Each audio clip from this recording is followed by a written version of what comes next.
How's it going, everybody? Welcome back. New session, new space. It's kind of I got the lights, we got the books, we got the music stuff. It's all fun and good times. But yeah, if you are enjoying the content that this channel provides, you can like and subscribe on this video and the channel. Or if you want to actually support what's happening here at Locally Sourced, you can go to the Patreon in the description or the Substack in the description. But now that all that nonsense is out of the way, because I am so against and just deeply uncomfortable with self-promotion, I am really excited to bring on my guest today, Executive Director of 350 NH, Rebecca Beaulieu. Rebecca, how are you? I hope I got the name right that time. I feel like I stumbled on it a little bit. All good. Doing well today. It's been a busy summer. Yeah. It's I can relate to that. Anyone that watches the channel knows that like my new space is new, and that implies that I moved, and moving is terrible. Literally one of the worst things that somebody can do. So, yeah, it's always interesting, but you guys have been doing a lot. So I'm really just, let's just start off with like, what's 350 NH been up to lately? Yeah, totally. So 350 New Hampshire is a climate justice organization. So we run grassroots campaigns that are focused on solving some very specific issues within that topic.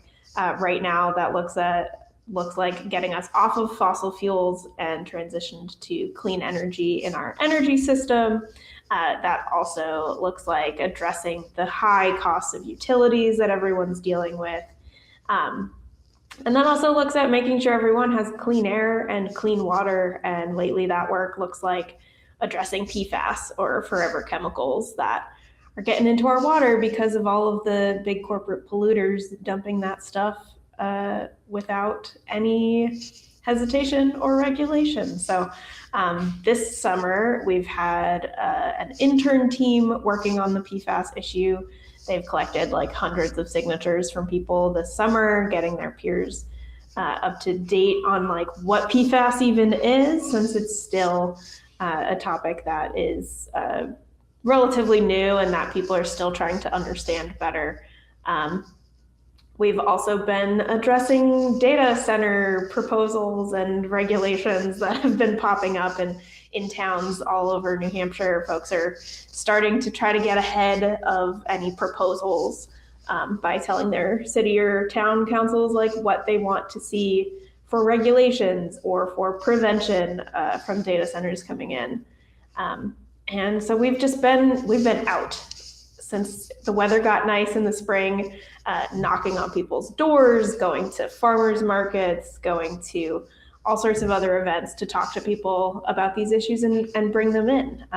Our org's philosophy is really like, we need a whole lot of mobilized people together in order to make change happen. And so we've been collecting people all summer. I like it. That's really cool. So I'm excited because there's like a bunch of different topics that I'm like really looking forward to discussing here.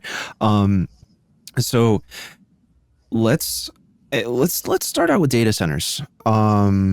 Because I think we've obviously had a lot going on related to data centers. I know people are probably becoming more acutely aware of just the role of data centers and AI, especially with all of the news that's, circulating about flock cameras and sort of the mass surveillance, and this horrible tangled web of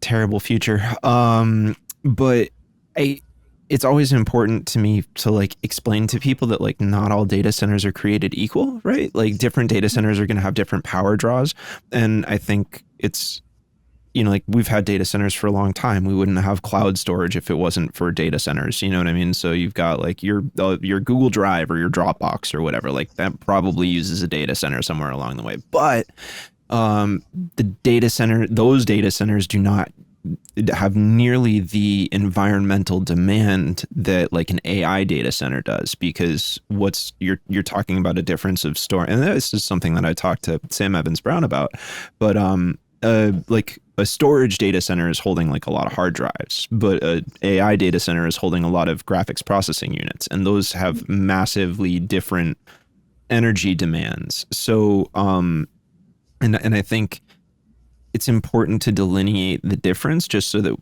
folks come on with like a nuanced understanding. It doesn't necessarily mean you change your position at all. It's just about complexifying the whole situation. And so with that general caveat, since you guys track this stuff, what exactly are we looking at as far as sort of like the AI data push in New Hampshire? Because we have a lot of lakes and ponds, and I would imagine that if you're like looking to build a data center and you're looking at the lakes region, you're like, ooh, look at all that fresh water, you know? So I'm just curious if maybe that's a irrelevant concern, but I would, if I was an AI CEO looking to build a data center, I'd be like, ooh, that's interesting right there.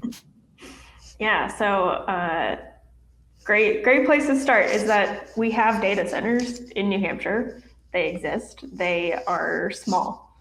They're mostly for things like cloud storage, Wi-Fi, all the systems that we need and have had for a long time. And it's the new era of generative AI in particular that demands more space, more water, more energy, right. all of what you said.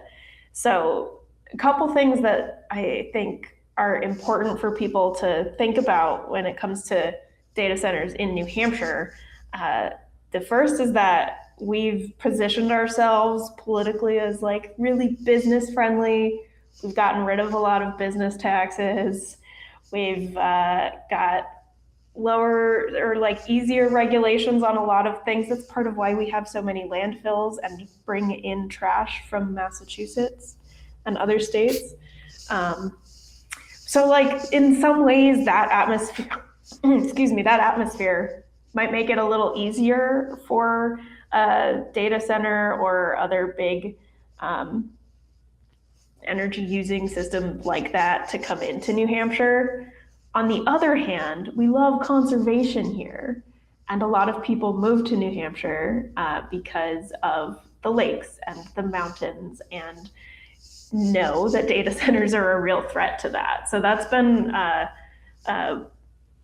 those two things are trying to even themselves out right now. When I went to the hearing in Nottingham, New Hampshire, however long ago that was now, I know it's all getting lost in this flat circle of time. Like so many people were concerned about the noise, but also concerned about the lake in Nottingham and about like if we let one in that is this massive thing, is that just going to snowball and have the rest of the state open to these developers who are more concerned with making profits than they are with protecting the environments that they are going into. So right. That because of that, like we're advocating for a moratorium on data centers in New Hampshire, because we have to have some real some real regulations and some real like firm lines against some of the impacts of these if we're going to even consider building any data centers here. And we're seeing that happen in other states too, where people are pausing everything so that we actually have time to collect, because these billionaires are just putting their feet on the pedal to get these things built no matter what, with no interest for us. So we got to slow it down, stop it, and like actually figure out if we're going to build more of these, what can we do to minimize the negative impacts? Yeah, no, and I think that's really interesting. So it's like, I mean, I totally am on board with the moratorium stuff, right? Like, I think that's like, yes, because from what I can tell, all of these generative AI corporations, their main thing is like, let's just jam as much in, get as much done before anybody comes up with any regulations or establishes any moratoriums, so that it's kind of grandfathered in, I guess. Which so there's certainly that concern. But I guess like I'm always trying to think about like what's the next step, right? So I would imagine that you guys probably are somewhat engaged, and this could very well just this question could just as easily have been asked of Sam when I did my interview with him, and I probably missed the boat on that one a little bit. But it, so the moratorium is awesome, and I think that's a good starting point. But what it's a starting point, right? Like it says, okay, we put a halt to all of this. I would imagine that you guys at 350 NH are probably thinking about like, well, okay, what does this legislation look like? What is like when we talk about appropriate regulations? What do those regulations look like? I think it's very easy for people to say, "Oh, I don't want this thing." Right? It's incredibly easy to say no to something and not have to supply any kind of solution to the problem beyond don't. You know what I mean? And that's understandable. I totally get it, because that the world is crazy and there's way too much information and terrible news all the time, and it's like everyone's strung out, and I get that. But at the same time, I'm kind of like, well, it would be good for us to have some sort of concept of what appropriate regulation looks like. And I'm wondering if you guys have looked into like actually trying to see what that kind of legislation would look like, something that you would take to, let's say this wonderful new spate of candidates that you guys have endorsed make it into the state house. I would imagine that there would be some legislation that you'd want to bring to them or propose to them, because, I mean, they don't necessarily write every single bill that they propose. There's plenty of lobbyists and activist groups and all kinds of folks that will come in and write legislation and just sort of hand it off and be like, okay, you be the prime sponsor on this. You know what I mean? So what would that legislation look like? I mean, we can say specific to New Hampshire, but then, I mean, I guess it might also be interesting to consider if there's aspects of those types of legislation and regulation that could expand outwards, so we could maybe contribute to a more national conversation, something that other states could adopt and apply to their own legislative process. Totally. So the very first and honestly most important, in my opinion, thing when it comes to this is local control and like local say. The communities that are being impacted by these facilities not only like deserve a say in what's happening to their communities, but like they have to have a seat at the table. I think that's part of the problems that we've seen with a lot of these, are that if anyone in the community had had any say in any of the development, these facilities would look really different. So community owned would be a dream if these corporations also didn't just get to control these data centers, but like we're required to make sure that the communities that they're in have a say in what's going on and how things are getting built, and like are getting benefits from this and not just the negative impacts of it. I would rather see profits from that kind of thing, like actually paying for the schools and like cleaning up waterways and taking care of the community that they're a part of, instead of just exploiting them. So that's like the very first thing. We're also starting to see proposals in other places for the acronym they're using is Beyonce. It's Bring Your Own Clean Energy. And, I've heard of this. So they want people to, or they want these data centers to be required to figure out how they're producing their own energy and to do it cleanly, and thus not drawing on the local electric grid and raising everybody's prices and not causing extra problems. If there's gonna be like a storm or a blackout or something, like turn the data center off before the hospitals and the neighborhoods, right? So like, I also want to see these data centers be required to do demand response, which is a fancy way of saying energy conservation when there's not enough of it on the grid. Yeah. So like, those are the first initial two things, is like community control and like keeping the energy clean. I think we also like haven't solved the water problem yet with these. And I know that they've talked about like closed loop systems versus other types of systems within how the water cooling works, but I haven't seen a solution to that yet that I like enough to be like, okay, this makes enough sense. Go ahead and build it. Um, Right. but also, like any new technology, this hasn't been around. Generative AI has not been around that long in the course of human history. Like we can slow down a little bit and fix some of the things. It's sort of the same with like battery storage, for example. That's gotten better and more efficient over the years as things have developed. And we just don't need to be so quick to rush into the thing that's actually going to destroy the environment and destroy the Yeah. planet.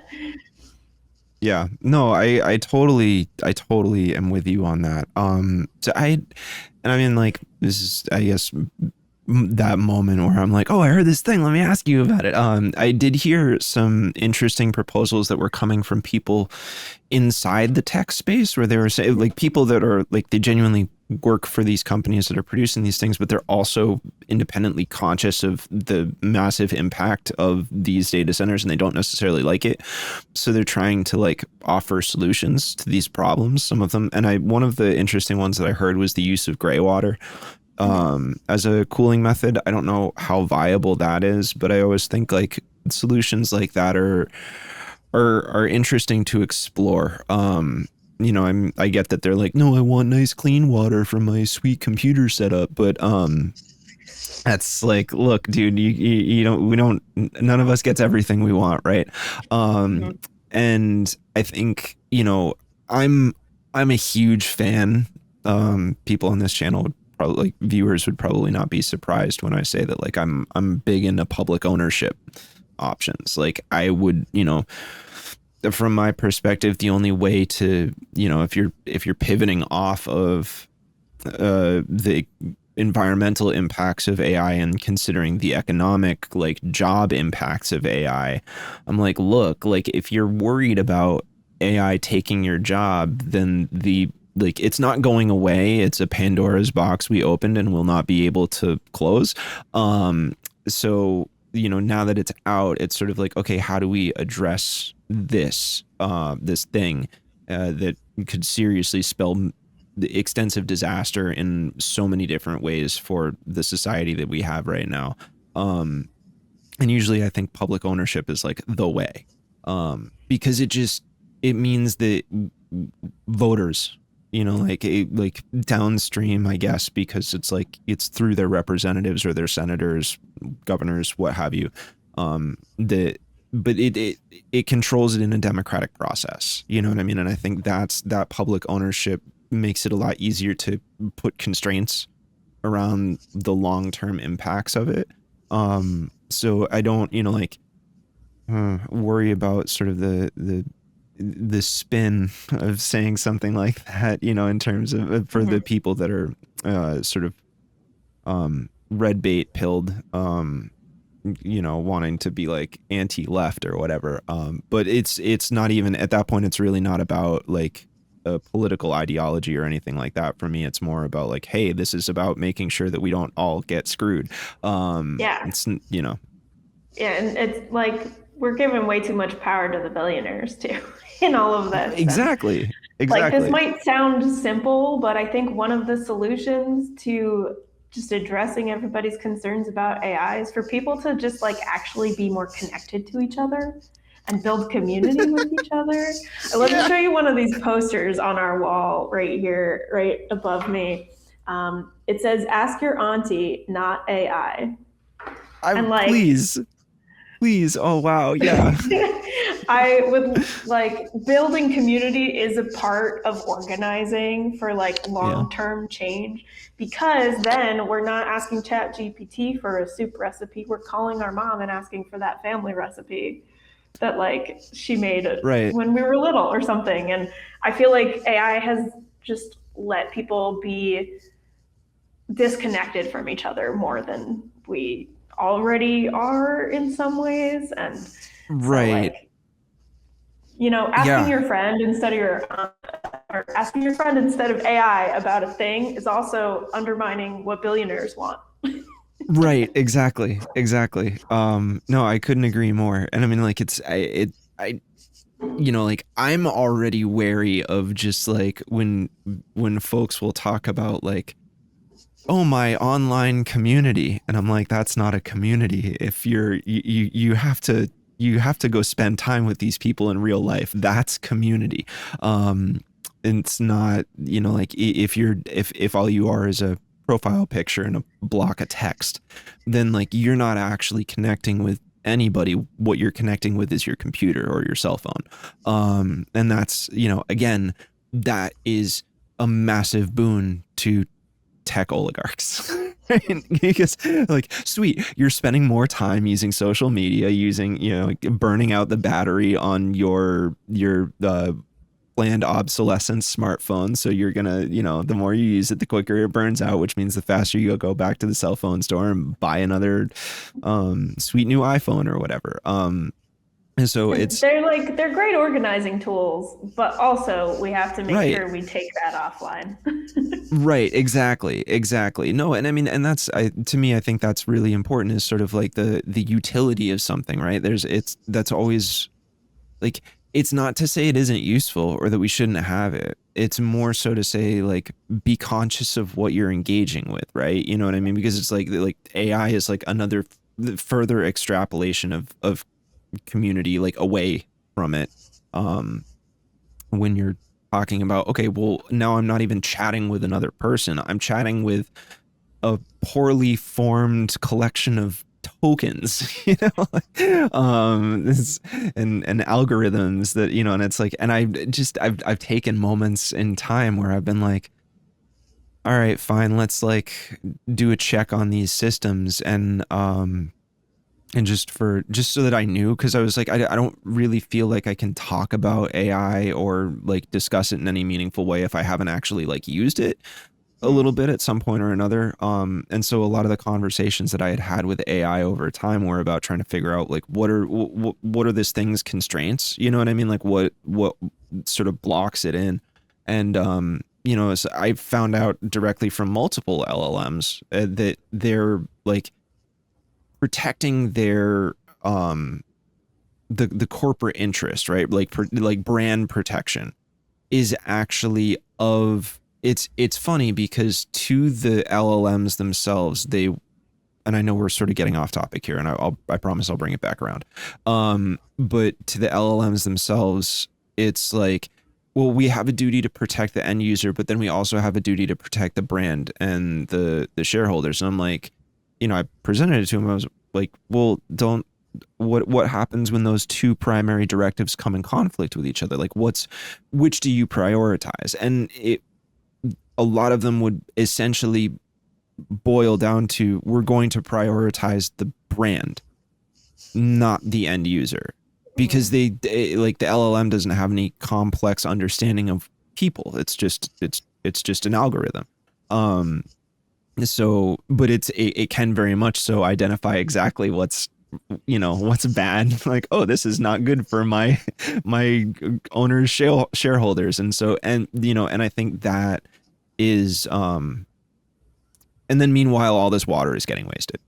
Like, Yeah. and it's just like, dude, This so is wild though, because that's what you're talking about. I feel like is an example of what's wrong in a lot of spaces in our society. Like what is most important? What are we protecting?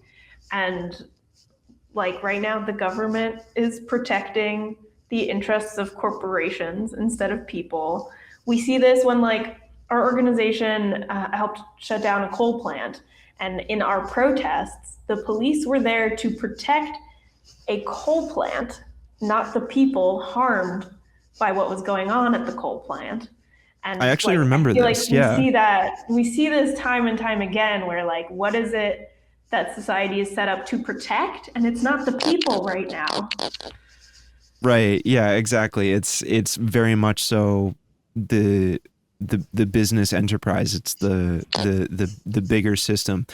And speaking of systems, I think we're talking a lot about data centers, and something that came up when I was interviewing Sam Evans Brown, and I feel like in a lot of ways I do want to tell people, like, go watch that interview, because this is very much so like a companion to that interview, right? That's the sort of the point, is that I wanted to like speak to the lobbying side, and then speak to the activism side of this coin that exists. But Sam spent a bunch of time towards the later half of the interview talking about the grid. It was sort of, it came out of a discussion about the feasibility of electric vehicles, and sort of like, how ready are we for them? You know what I mean? In terms of like infrastructure requirements, and that ranged all the way from like, are our roads good enough to handle these vehicles? And, in terms of like, they have different weight calculations and things like that. And Sam was able to sort of debunk any concerns related to that. And I was glad to hear it. But the concern really did sort of exist in partnership of the aging grid. And he made a point that, like, if you're going past a telephone pole somewhere, you're going past like a power pole, and you see a transformer on it, chances are that transformer was put up there in the 1970s, and we're not updating it. So and then furthermore, it's like, well, getting to a separate issue, which would be like the housing problem, right? It's like, well, we need more housing, we need more available housing, we need cheaper housing, so on and so forth. That's a whole other ball of wax. But to keep it centered on this discussion, if you don't have a grid ready to accommodate like the expansion of housing, right? Because it's going to be a bigger draw. And I mean, the same thing could be said about like public water, you know what I mean, and sewage treatment and stuff like that. If the town that you're talking about that you want to develop doesn't have the grid requirements or the water capacity, right? I mean, and this probably ties directly into PFAS contamination, right? If you're talking about like closer to peas or rye and stuff like that, where there's a lot of groundwater contamination. It's like, well, yeah, okay, what, we're going to develop more in an area that's already incredibly polluted and has like a decrepit grid that is already, like, it's already strained as it is, and we're trying to add generative AI data centers and electric vehicles to all this, but we're not investing in the power network. And like, and then there's the separate question of like, well, who even owns the power lines? You know what I mean? It's sort of, that is its own separate, super murky problem. So I'm just like for you guys, how do you tease all this apart? You know what I mean? And sort of what's maybe the best way to think about it, if, coming from somebody who probably is a lot more familiar with this than somebody like me. Yeah. So I guess the first thing that is important to say is just that this is why this is an intersectional issue. And like, if we're going to address the climate crisis, it's not just about trying not to emit more carbon. It's also about upholding workers' rights and making sure there's enough housing for people, and like taking care of our community. The communities that are most burdened by pollution are usually Black, Indigenous, Brown communities, low-income communities, and taking care of them first in the transition to clean energy is like an important part of fixing some of the injustice that has happened over years for our communities. So fixing the grid is a whole big problem that, like, we have the capability to do, but we are bogged down by just a very convoluted system that relies on free markets and is not prioritizing people, or and it's been historically like underinvested in. I don't know the numbers off the top of my head, but I'm pretty confident in guessing if we just like took a smidge of the war budget from the federal government, like we could fix the grid tomorrow. Yeah. So there's that, but like a more practical. Shout out to Israel. We see you guys. Yeah.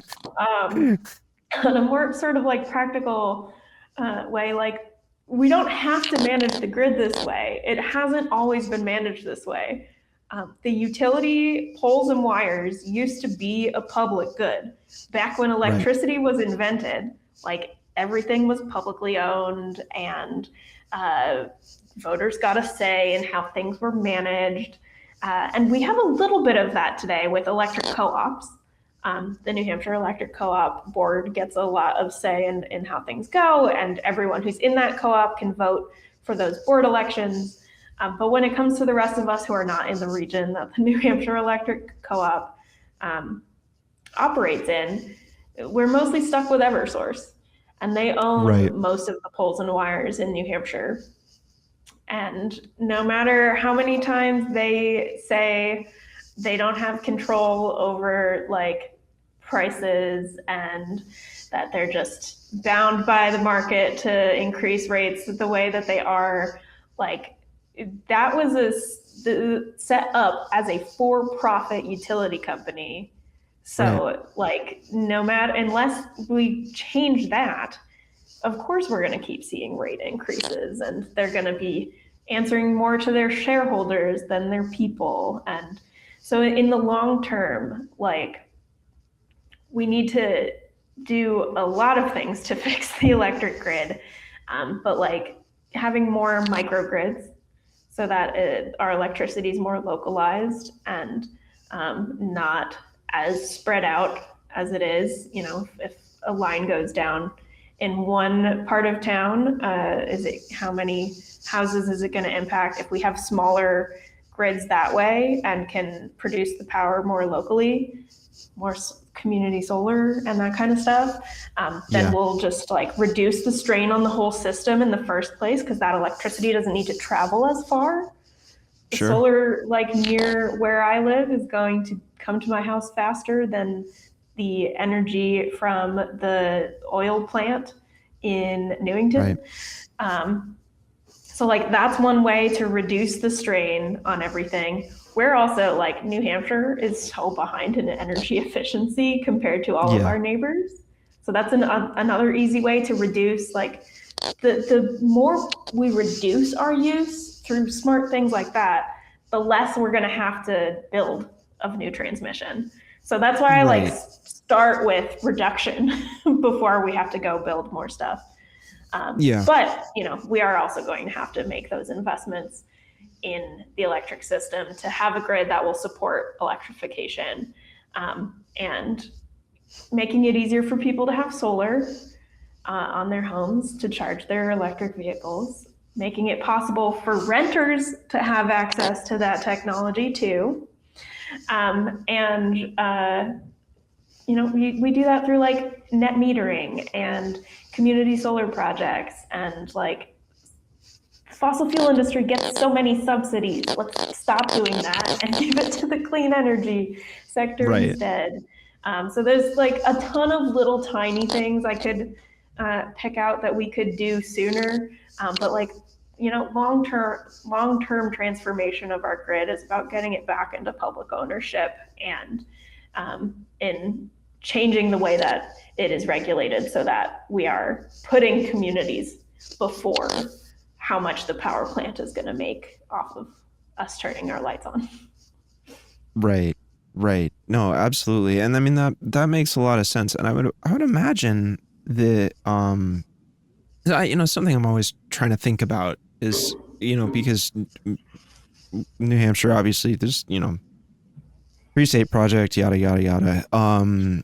But there's like, if you set aside that like direct association, right, and you just like zoom out on like just the broader concept of like libertarianism in a more historicized sense, right? And just the idea of, you know, trying to have as little authoritative control as possible and giving the, you know, local power back to localities. That's like that seems like a sentiment that is just has been present in New Hampshire long before the Free State movement ever showed up, right? Like that is a, you know, like, and I think that, you know, Jason Soren's diagnosis of like New Hampshire being the most friendly for that particular thing is like, I actually don't even disagree with that. I think he was probably making a correct calculation when he decided on that. And his group of people. But because of that, I always think to myself, well, yeah, but probably a significant portion of those were like Woodstock era libertarian, like lefty hippies that were like peace and love, and I want to just go live in the woods off the grid and do my own thing, right? And then when I think about that, I'm like, well, yeah, that tracks with like a lot of the folks that I just run into around the state. You know what I mean? Like in my southern portion, but it's like even then I encounter it when I go up north or I go out towards the coast or whatever. It's like it's just a general attitude that people have. And when I think of that, I'm like, isn't there sort of like a cross party lines, cross ideological lines argument to make that, like, yeah, we should have things like solar, giving that degree of local control to people seems like something that would be palatable to folks of a wide variety of belief systems. You know what I mean? That I would imagine the Republican who doesn't want to pay any bills or taxes ever probably would be totally down with the idea of paying, oh, here, I'll take out another loan against some of my holdings and use that money to pay for a new solar array that gets mounted on the top of my house. And now now the electric company's paying me. What's up? Yeah. That totally seems like something that those guys would love. So I always am interested to explore the ways in which that can expand beyond sort of like the traditional like left-wing activists that tend to be drawn to organizations like 350, right? Like or any of the other more progressive leaning organizations that exist in the state. I'm like, I know the audience is bigger than that. You know what I mean? I just know it. And so I'm always wondering what the approach to addressing those folks that are maybe like outside on the fringes, but could be very easily talked into like buying into this. You know what I mean? Yeah, so we're like not affiliated with any of the political parties, but we've Right. had folks across literally the entire political spectrum involved in our different campaigns in different ways because, like you said, things like local control are really important to people in New Hampshire, like regardless of background. And we're seeing people all over the political spectrum opposing data centers. And the other example of this for us is that Liberty Utilities a couple years ago tried to build the Granite Bridge pipeline, which would have gone from Manchester to the seacoast. They wanted to put a big LNG storage tank in Epping. And we had a community of folks in Epping who were like, wait a minute, that's like not very far from an elementary school. Are you kidding me? And so they were called Citizens for Local Control, and we helped them stop the pipeline and the tank. And it got defeated in 2020 after a lot of opposition from people of all sorts of backgrounds. Same thing right now with our like utility justice campaign. Like everybody's feeling the strain of electricity bills being way too high right now, and it doesn't matter where you come from or like what your background is. That people kind of hate EverSource. So like for us, it's not about in winning these campaigns. Like we can't just do it on party lines and through legislation alone. We need to do it with a community who's like united behind the same thing, and it's regular people and the billionaires. It's not about left versus right in a lot of these cases. And it's I won't say it's like always easy to organize with people who all disagree about certain things together. But like if you have something in common, regardless of what that is, like we got to do a better job, I think, in general in society of figuring out how to work together towards that common goal, even if we don't agree on all the ways to get there or all the other issues that are related to it. So tall challenge, but one that is really important to take on when Yep. it's the billionaires who are the problem. I try to No, remind people when we're mad at Eversource, we're not mad at their pole and line workers. We're not mad at the right. office people. It's the Joseph Nolan CEO and all of their shareholders. Yeah. Yeah. No, I agree completely. And it's like, I always think it's so funny because like, I'll hear stories about people to be like, oh yeah, I had to pay whatever bill and I'm on I'm screaming representative at the automated system for 35 minutes. And then I finally get somebody and I'm like super frustrated. And I'm like, yeah, please don't chew that person out. Like, do me a solid. That's just a worker like you. Yeah. They also probably have to deal with this exact same problem. They probably get 100% what the issues with this whole system. And if you just meet them with like, yeah, I'm just super stressed out and I just wanted to talk to a human, they're usually like, you got it, let me help you. You know what I mean? Yeah. Like you are not mad at that representative that you finally got a hold of. You're mad at the person that decided to have some sort of AI chat bot funnel you through a system so that they could pay less people to sit there and buy a phone to answer when you call.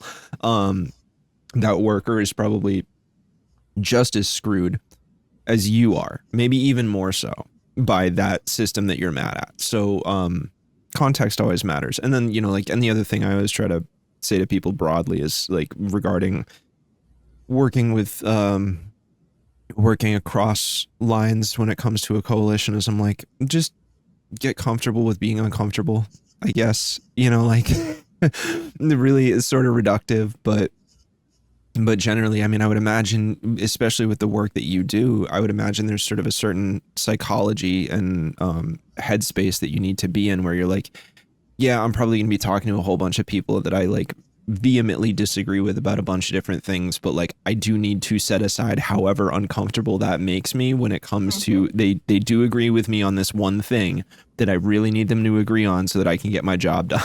Yeah. I'm glad you brought this up. One of the things that we talk about in our campaigns, and I'll credit my friend Marla for this. She calls it fierce vulnerability, and we have to learn how to be uncomfortable and like be vulnerable, and like through that vulnerability is how we make connections with other people and how we like make change happen. And especially as white people in this work, like I am entering the room and it is not my place to have to feel comfortable. Right. Especially if like people of color are taking the lead on some stuff, like my comfortability is not their problem, right? So I try, especially right now, when the political atmosphere is so volatile, ICE is kidnapping people off our streets, and like all of this is happening. We have to learn how to be willing to be uncomfortable and to put ourselves in uncomfortable places in order to make change, in order to show up for other people who need us to show up for them. This is a conversation we have with people if they are about to get involved in an action where police might be present. And that is like, we want to take care of each other, take care of ourselves, know ourselves enough to be willing to enter into those situations, but also learn how to be like fiercely vulnerable with ourselves so that we can do that thing. This is, I'm sure, what people talk about before they put themselves in front of the bulldozer that's about to build a pipeline. We see this, like a lot of our folks went out to Minnesota in 2021 when the indigenous communities there were fighting the Line 3 pipeline, and people were literally chaining themselves to equipment. And, that's not comfortable. That's not easy. Yeah. It's not for everyone to do. There's a place for everyone in this movement, and it's not all chained to a bulldozer. But when we like learn about this stuff together and learn how to trust each other and like have a common goal, like stopping a pipeline from going through a wetland, um, that's when we like can be powerful and step into our own power to try to prevent harm from happening. Like we're seeing the same thing with people who are standing up to ICE, I think, all over the country too. Yeah, absolutely. No, I'm completely with you on that. And I actually think so this actually allows us to sort of reach back in time a little bit to earlier in the conversation because it is something that I really do want to touch on. You mentioned sort of the being in those spaces and it's like as, us being white, it's like we have to be fine with being uncomfortable and like our comfort is not really of anybody's concern at this point. And just the general idea of these sort of like the failures of infrastructure disproportionately affect marginalized communities.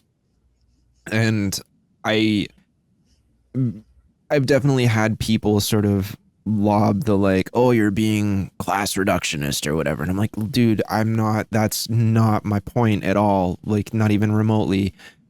The issue that I often take is I'm like, if we don't deal with systemic things like fixing the power grid or, making sure that everybody has clean drinking water, right? Like, who do you think suffers the most from those things? To your point earlier, it's the most marginalized communities. Whatever issue folks are having, chances are somebody who is not a white person is feeling that harder. And the amount of quality that you could add to those people's lives by solving a problem that is literally affecting everybody is massive, and it makes it so much easier to address the genuine social inequalities and inequities that exist in our society if everybody has like a baseline level of dignified living, right? It makes it so much easier for like the white person walking into that room knowing like, well, what I only have to worry about making sure that I'm not, othering this person because of the color of the skin or like the plumbing of their body or whatever. Like that's the only concern I have. I don't have to factor in the fact that they also like they can't afford their medication. Their power bill is, combined with their rent and their food bill and their internet means that they're paying 65 to 70% or more of their monthly income, right? Like these things hit everybody. And it's a lot easier to address those social issues if we don't have all of the burden of this broader systemic oppression from just like, oh yeah, we'll just, the free market knows best and we'll just let it run rampant and figure out everything and it's going to do great. Guys, just watch. It's like if people need it, they'll go to it. And like, well, that hasn't really panned out that well for us so far. I think in that sense, we're at a point where we are seeing the serious failures of the free market capitalism and its ability to actually provide materially for everybody, most especially people of marginalized communities. Mm-hmm. Yeah, I think like all of our solutions that we're advocating for addressing climate change, for fixing the grid, like like we have to center the people most impacted, or like we're not doing our jobs. I think the easiest way to explain this to people that I usually use is if we're building solar energy to get us off of fossil fuels, but we're doing it while underpaying workers and just like not treating them fairly, then I don't want that transition. I want a Right. just transition that is like Yeah. actually taking care of people in the process.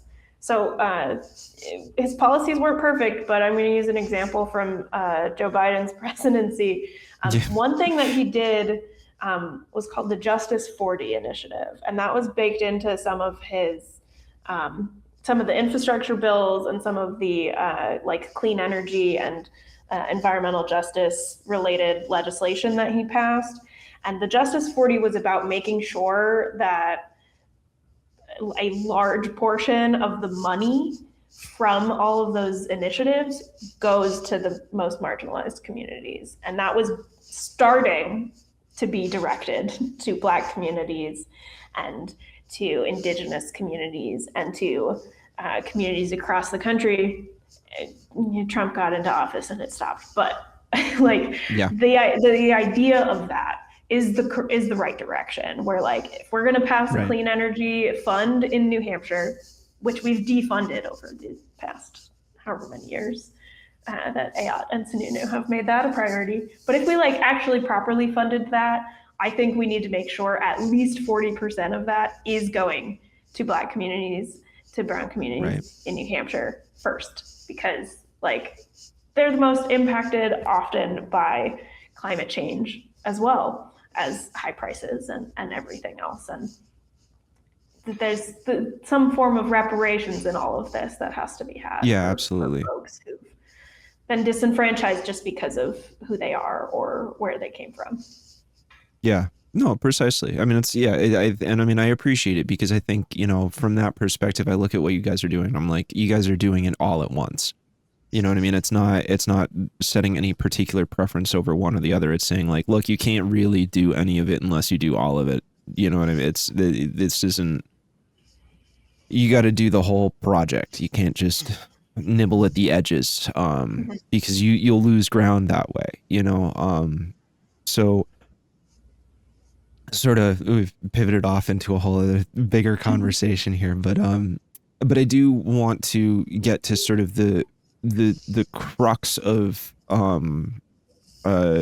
specifically the fossil fuel peakers. We had sort of discussed this previously before the interview, and I thought that was an interesting conversation. Now, for, you know, folks that have been paying attention to the channel for a while, last year I had Donald Crease on, and he and I talked about a number of different issues, again, related to this power conversation. It's something that I've been talking about on my channel for a year now, intermittently, but it certainly is something that I'm very focused on. And Don made sort of an interesting point where he was like, look, like you talk to, you know, one group of people and they'll say, oh, this is exactly how we have to deal with this. Then you talk to another group of people and they say, no, we have to, you got to get rid of all the fossil fuels. And it's like, and he's like, look, a lot of times the actual answer is somewhere in the middle.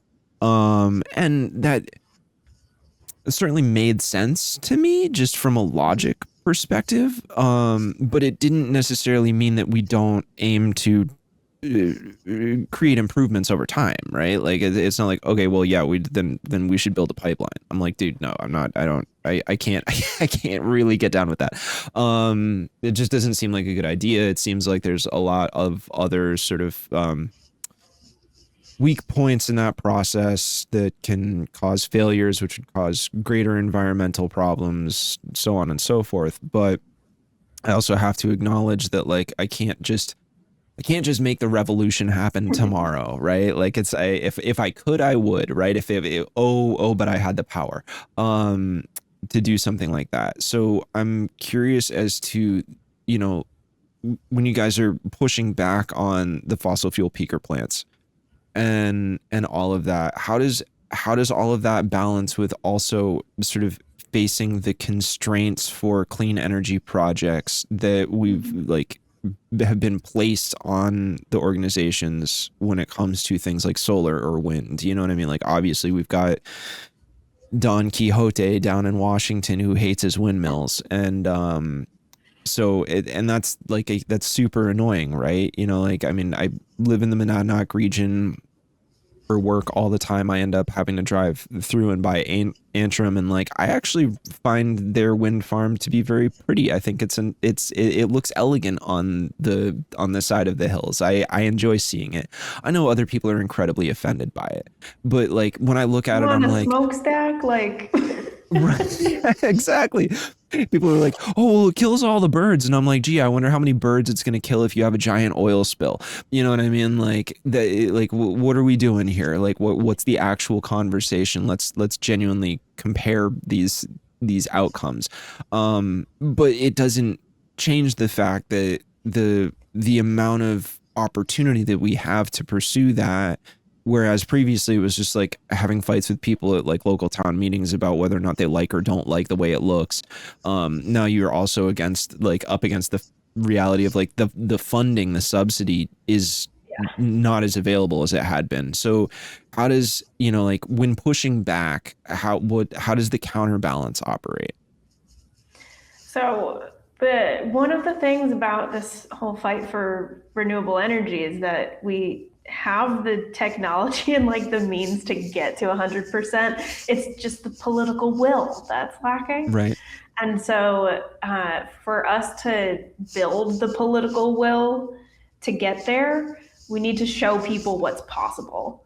So when it comes to Sure. the fossil fuel peaker plants, um, these are the facilities that get turned on like sometimes in the summer on the hottest days when the region is using the most energy that we use in a year, and in the winter, same thing on like the highest use days. So these peaker plants we think pose a really good opportunity to show people what a just transition can look like, because they're used so infrequently, but they're also like tied into the grid already. They're great places to transition those facilities into solar and battery storage, or just battery storage if it's in proximity to some other power facilities, or so any combination of clean energy and energy storage is the key. Energy storage is the way that we address those peaks. There's two ways to address those peaks: energy storage and conservation.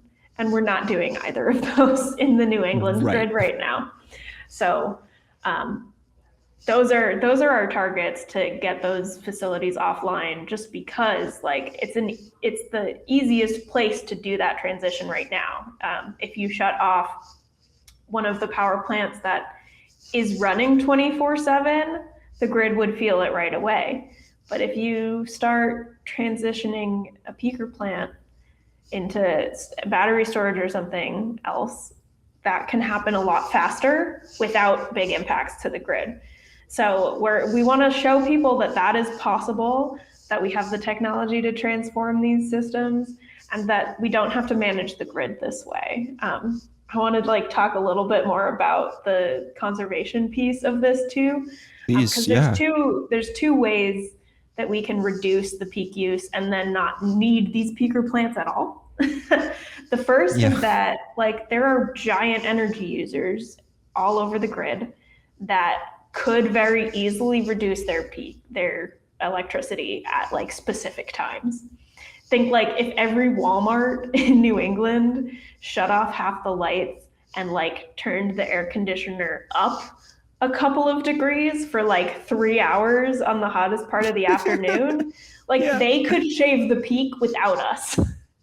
Right. But also like everyday people care about this issue, and our No Coal No Gas campaign like has been organizing people to do this conservation together. We've been calling it peak busting, because we can both like reduce electricity use at those strategic times so that the peak is lower, and also like show the grid operators that this is an option. California does this. Like their grid operator will be like, it's going to be a peak time. If anyone is able to conserve between the hours of 4 and 7, we ask that you do so. The New England grid operators refuse to think that we care enough to want to do that.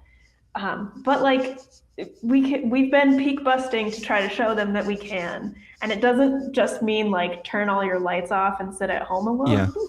It can mean like, all right, it's going to be the hottest day on Wednesday. We're all going to our neighbor's house for a pizza party, and we're going to shut off our lights and our AC and go and just use one AC over there. Right. Yeah, exactly. Yeah. And you're getting community when you do it. It's wonderful, right? It's been fun. The last time we did a big peak busting thing, I like went swimming with some friends. Heck yeah. Like it's an opportunity to go touch grass, as the kids would say.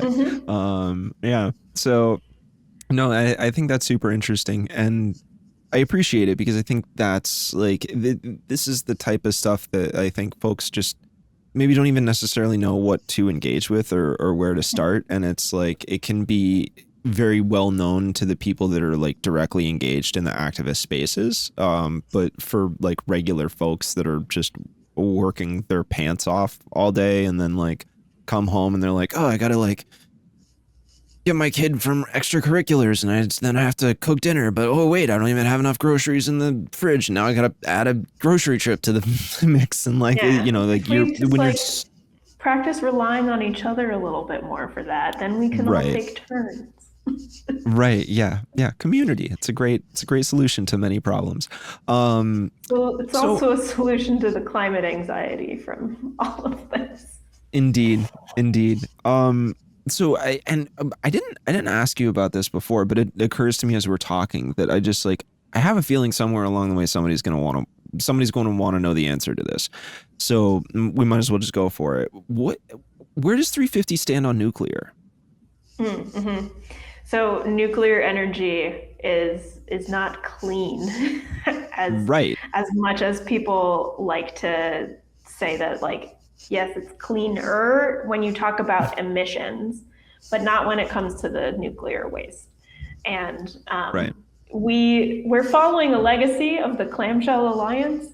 In that, Yes. like, some of the folks who founded the Clamshell Alliance are a part of 350 New Hampshire as well, because nuclear energy isn't the answer to the clean energy transition.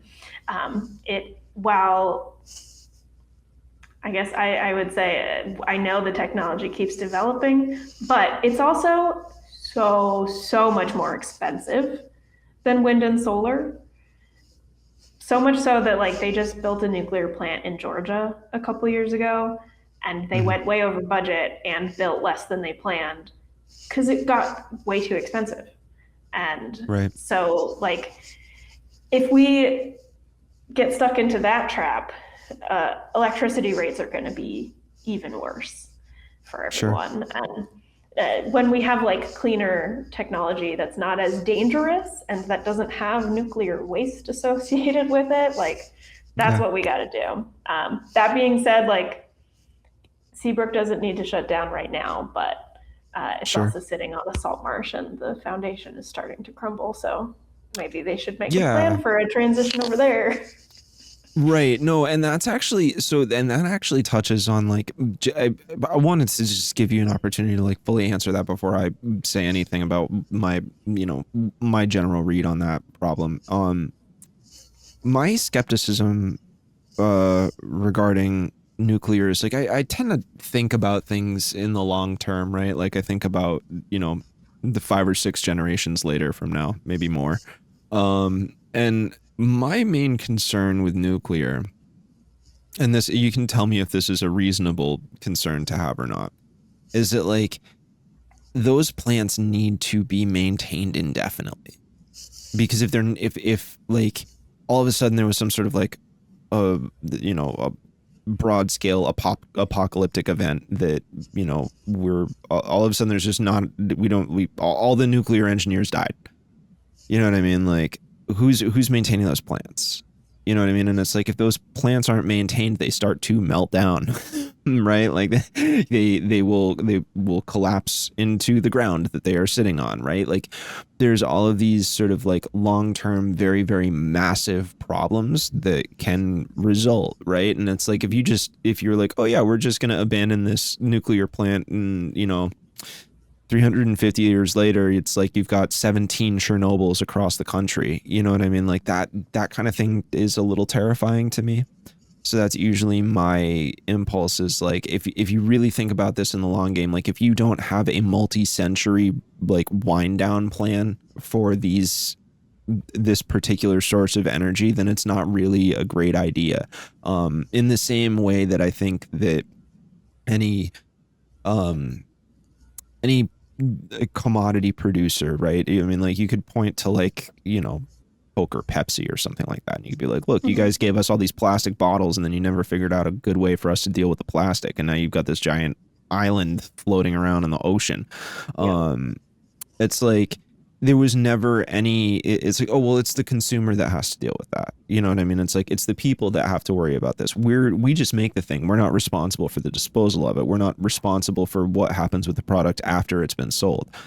And like, to me, there's a certain amount of like, no, you made the thing. Like you did this. We don't necessarily have the capacity to deal with whatever parts you didn't feel like you wanted to deal with, because it would have been too expensive for you to do it, and it would have made it like less feasible for you to sell your product. Like that's, you're putting the worst parts of this all on us. And I sort of like, I tend to think similarly about nuclear. Is it's like short-term gain for long-term pain kind of thing. And just like, look, I'm just here to make money. I'm not here to, I'm not here to solve your problems. I'm just trying to put green in my wallet. And nuclear energy is also like connected to nuclear weapon technology, and like these nuclear facilities are a risk when it comes to foreign conflicts, and also just like the whole technology in and of itself is just leading to more destruction and more conflict around the world. No matter, even nuclear technology that's not being used is creating conflict and war around the world. And like, I don't know, I would abandon the whole thing, but I think it would be good. It's a national security risk too, in some ways. No, I completely agree. It's an interesting general conversation that I always think is like, oh, maybe we should touch on this, because it's definitely something that I've seen people sort of kick back and forth. And it's like, even folks on the left that I see be incredibly environmentally conscious about things will still sort of be like, well, we should entertain nuclear and blah, blah, blah, blah. And I'm like, should we? I know that like physicists today have really been working on it and like trying to make it better, but I don't see a future where that makes economic or environmental sense. Yeah. No, I'm with you. It doesn't necessarily seem like a particularly long game mindset strategy. It's just not something I really like feel comfortable saddling on, like my nephew's grandchildren's grandchildren or whatever. That doesn't sound right. So yeah, there's concern there, but it's good to know that there's sort of a direct lineage from the Clamshell Alliance to you guys. That's like that kind of history is really important to me. Is seeing how those movements tie through and connect over time. Because it can help. If folks watching haven't seen the Clamshell Alliance's documentary, it's on YouTube. They should all watch it. Yeah, check it out. Yeah, they're incredible. And there's, and I think there's a lot of really good, there's a lot of really good historical activism in New Hampshire that I think, gets missed a lot of the time. It's like, I'll see folks that are, they're just getting involved, and they're like, oh, this movement seems so young. And I'm like, no, quite the opposite. You've just shown up now, which is great. And we're super happy that you're here, and we want you to engage. But it is really important to remember how many people have been trying to fight this fight for a long, long time. And doing it with constant headwinds, and a state government that's very allergic to making these kinds of changes, because again, a lot of it is sort of couched in the free market, open for business context. And that those two things don't necessarily jive well together.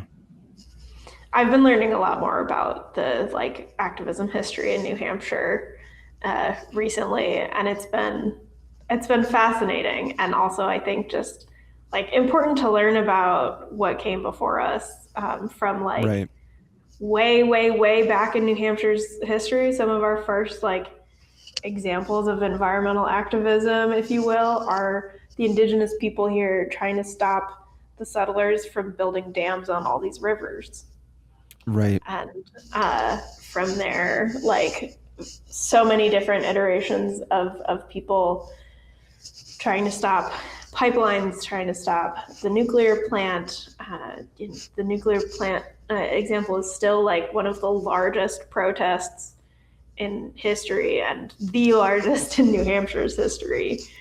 Right. And like, there are so many folks. I actually just got to go to an event yesterday that Third Act New Hampshire put on with some movement elders to celebrate Senior Citizens Day.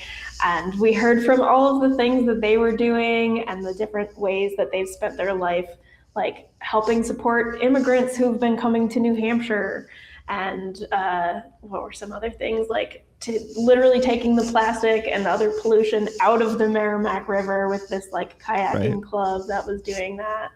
And there's just like, there's so many other examples. The Poor People's Campaign was really active in New Hampshire for a long time. And you know, a lot of these folks are still here fighting this fight with us. And I think like, I find it really important for our organizing to be multi-generational because we all have very different experiences and different worldviews. And I learn things from them and they learn things from me. And I think that's been a really special part of at least my time organizing around this issue in particular in New Hampshire. Like I grew up next to a coal plant and that experience kind of propelled me here. And since then, I've talked to a bunch of other people who also grew up next to the coal plant in Bow. And it's been kind of, it's just been an incredible experience to be a part of that. Right. Yeah, absolutely.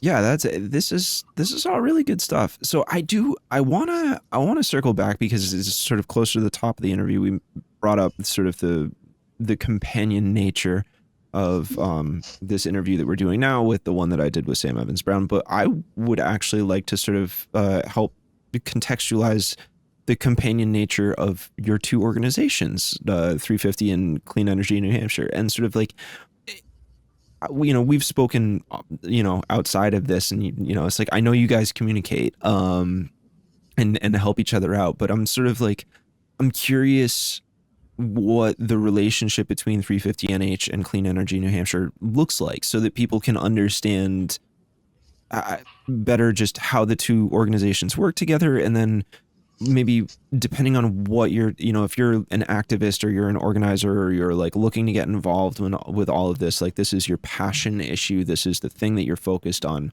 and you want to get involved, which one makes sense for you to get involved in based off your unique skill set and what motivates you and what you want to be doing. Because I think that's helping people find the right lane for their individual goals is just as important as getting involved at all. You know what I mean? It's like play to your skill set. And so being able to understand just the broader environmental roles of these organizations that all exist sort of in concert with each other seems to be something that's really important.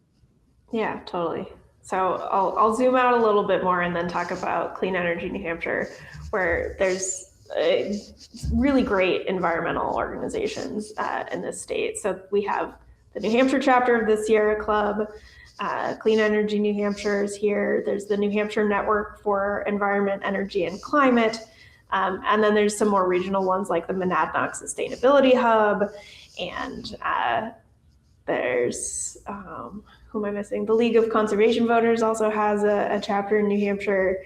And all of us, while we're working on various different things, like overlap a lot because we're all trying to advocate for clean energy. We're all trying to address environmental justice, but in different ways. So Clean Energy New Hampshire is my guiding star for policy when it comes to this work. And they are in the State House every day when session is in the Science, Technology, and Energy Committee, trying to prevent them from trying to ban offshore wind and stuff, like a real example. And they are also, you know, like helping people get connected to clean energy, and their like circuit rider program and stuff are, you know, helping communities with their clean energy plans.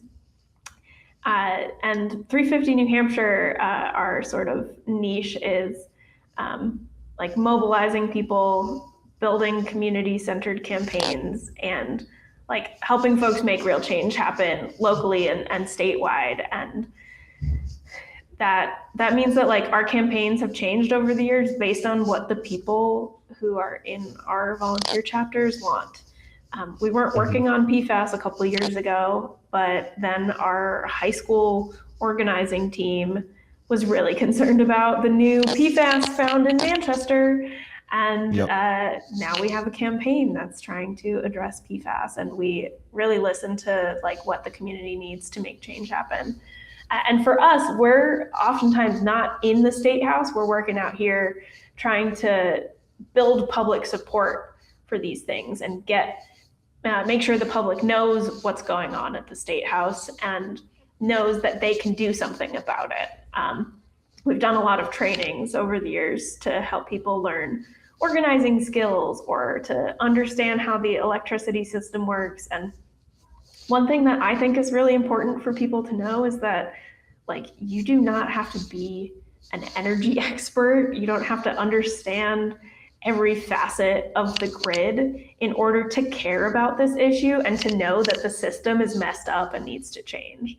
And so we're all about like putting pressure on our elected officials, holding them accountable when they're not doing what we want them to do, and getting more people activated and prepared with the tools that they need to do something about this issue.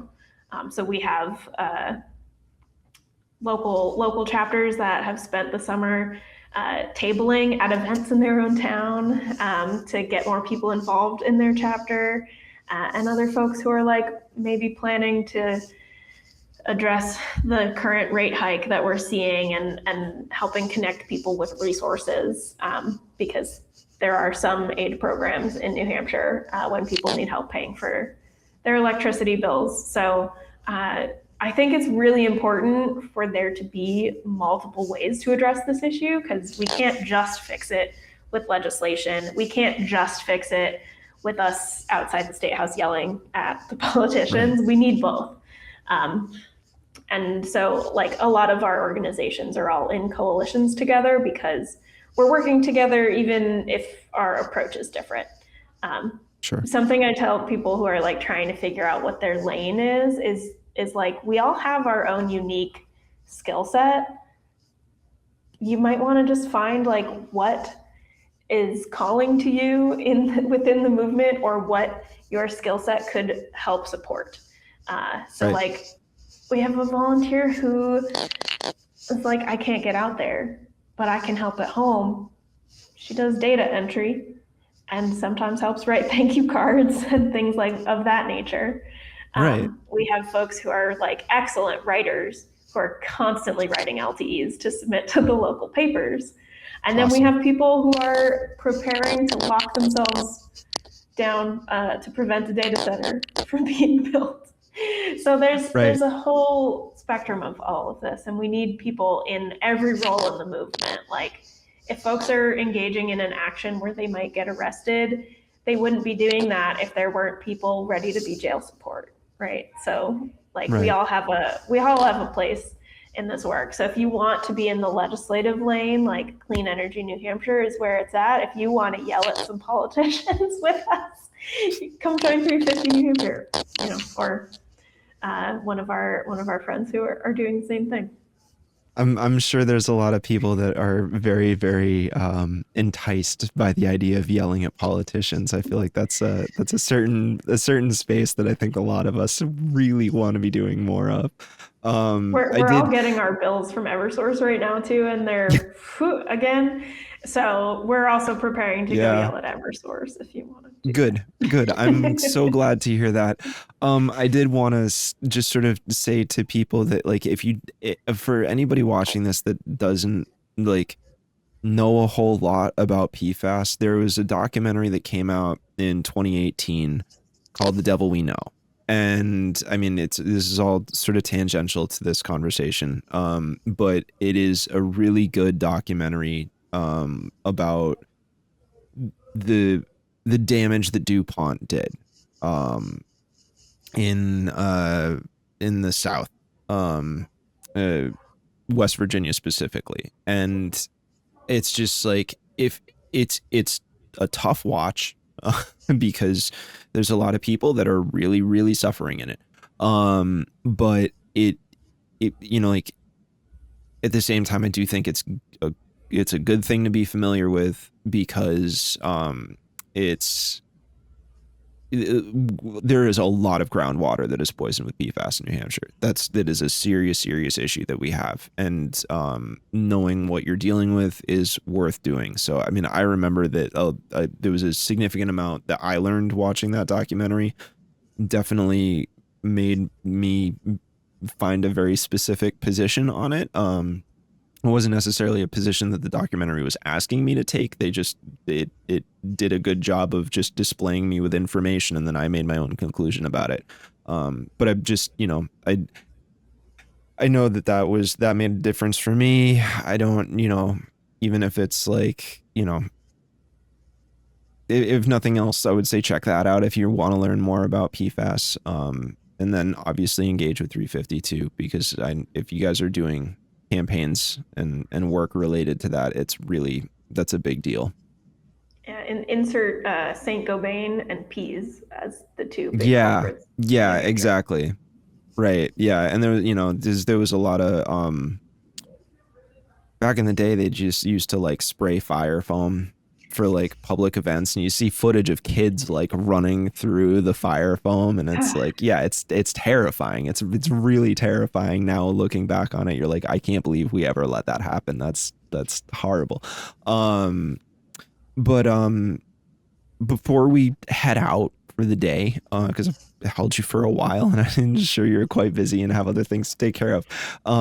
But I did want to sort of give you an opportunity to sort of like, you guys did just come out with a lot of local state level endorsements for candidates that are going to be supportive of, agendas that you guys are advocating for. So I just wanted to give you a chance to sort of like run through that list for anybody that's watching this that has, like if you're in that particular House or Senate district, and you care about what we talked about in this particular interview, it's something that you can go engage with, because this obviously locks this in time a little bit, this interview, although I think a lot of the things we talked about are sort of timeless. But it is definitely important to engage. So it's like, as we're wrapping up the end of August 2026, what a year. Would help us just sort of understand the candidates that we've got available that 350 has supported.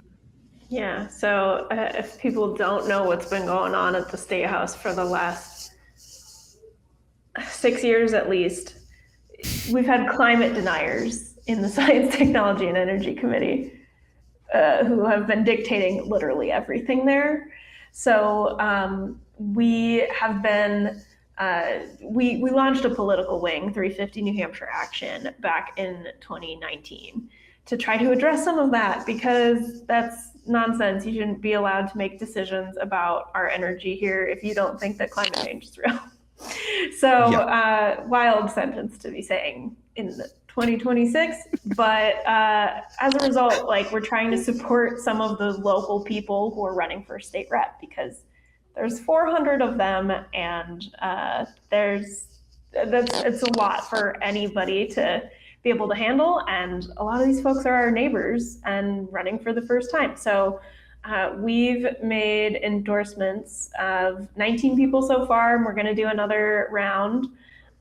Local folks like Nick Germana, Lucius Partial, Adam Thompson, Estacia Burras, Mark Nozell, Mary Beth Raven, Wendy Thomas, Alessandra Murray, Kathy Staub, Judith Lindsay, Claudia DeFuria, Molly McCoy, Nathan Riggs, Kimberly Sanborn McGlinchey, Virginia Sconwald, Will Hurley, Alice Wade, Bobby Bodeman, and Melanie Levesque. So those are our folks so far.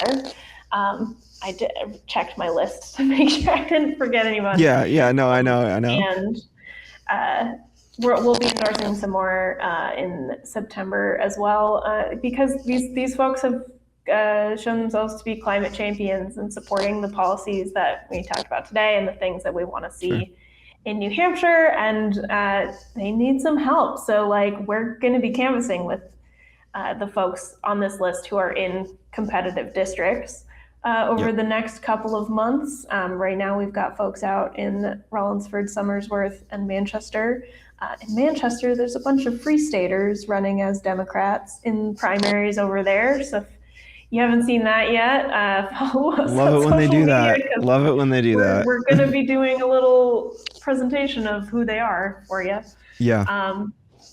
And you know, the local makes a really big impact because these folks have smaller districts than like federal candidates do. It's easier for us to get in touch with them, and you know, getting folks who are going to be fighters in the state house is absolutely necessary right now. And if you're a candidate watching this, like you've got one more day to fill out our endorsement questionnaire on our website.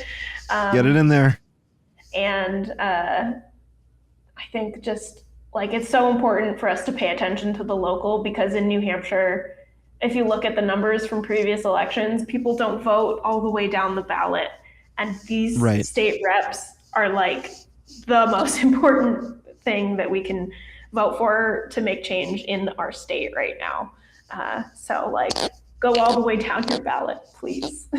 Yeah, definitely. Yeah, it's really important to pay attention to, and I think, you know, like I certainly have like my gripes with the way things are set up in the state, most specifically related to just the stipend that we pay the representatives, right? Like I think that's really, yeah, it's not reasonable, because I think like when it comes to being able to be effective, a lot of those reps, if they really want to have like good climate policy or any policy for that matter, like they rely entirely on groups like yours to be able to go to them and say, hey guys, like I need to be advised on exactly what I'm even getting myself into here. You know, it's like,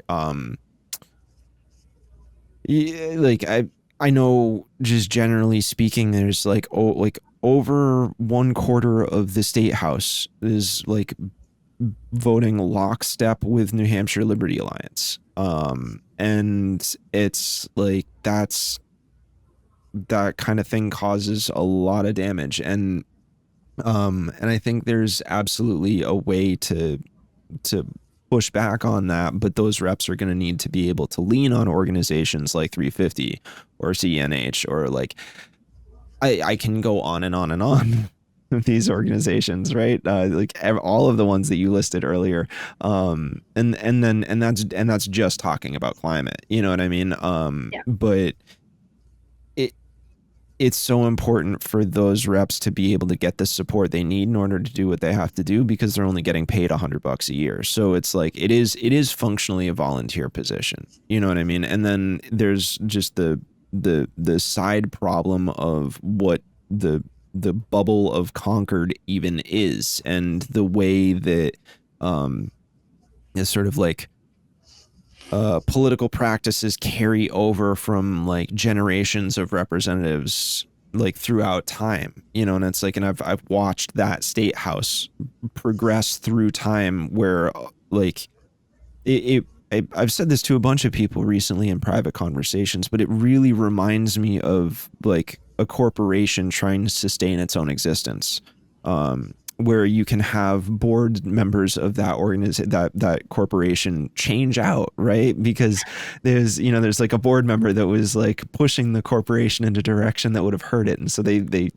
kick that board member out, we'll get a new one in. That guy's gonna hold the line for the shareholder interests and so on and so forth, and it becomes like this self-sustaining beast.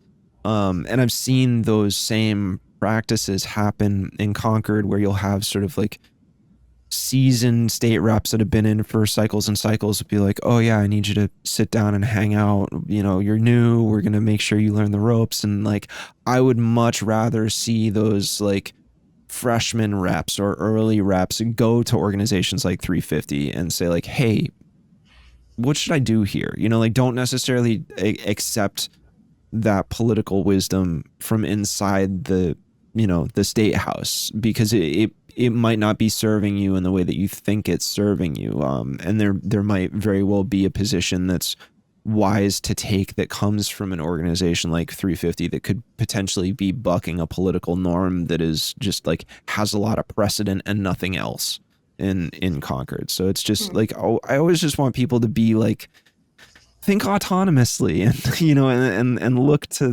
your best guiding lights. And so that would be my general sort of like send off message as a suggestion, a friendly suggestion to prospective state reps and those that are engaging in the Concord bubble. And they're public servants, right? So when they get in there, right, like we want to help them actually improve people's lives. Right. Because we've had none of that from Concord in I don't know how long. It's been a hot minute. It's been a hot minute. There have been efforts to do certain things over periods of time, and a lot of times it's like it makes me think of that meme where it's like the pink blob that's like leaving the box, and then the pink blob gets punched, and then it just goes back in the box, and the box is like 4 times as thick. It reminds me of that. So it's, yeah, it can be challenging, but I think it's good to know that like there are all of these sort of satellite organizations that exist outside of the main view for a lot of people that they, you know, they may be sort of aware of it, but maybe don't necessarily know exactly what those organizations are deep into, or like how easy it is to even go to you guys and just ask for help. You know what I mean? Like, I think that's like part of this is to demystify and like humanize you guys. So it's not, oh yeah, they're the ones that are always shouting out there at the coal plants. And it's like, no, they're actually really friendly people that are like genuinely like really consciously thinking about how to solve a lot of the worst climate problems and make your life easier. It's not just about shouting at politicians all the time. There's actually a lot more that's happening in the background. I think that's a great message to like leave people with, is just like, we want to help you find what your place is in the movement, because there's a spot for all of us. And I love talking to people who reach out to us who are just like, I'm just sad and I don't know what to do. Because sometimes we have a conversation and it's lovely, and then I send them to a different organization because I've helped them figure out what it is they want to be working on. And so I send them to 603 Forward to go learn how to be a state rep, or to New Hampshire Youth Movement to help mobilize other college students, and to, you know, American Friends Service Committee to work on immigration issues and that kind of stuff. So like, even if you're not sure if climate justice is like the avenue that is important to you, like we're all down to talk and help you figure out where you want to be in this movement. Awesome. I love it. Rebecca, thank you so much for coming on today. This was a really, really delightful conversation, and I think we covered quite a bit. So yeah, thank you so much. That does it for our episode today. Thanks so much for tuning in, and we will catch you guys soon. Don't forget to like, subscribe, bell for notifications. You can, you know, support the channel on Patreon or Substack, and we will see you guys later. Take care.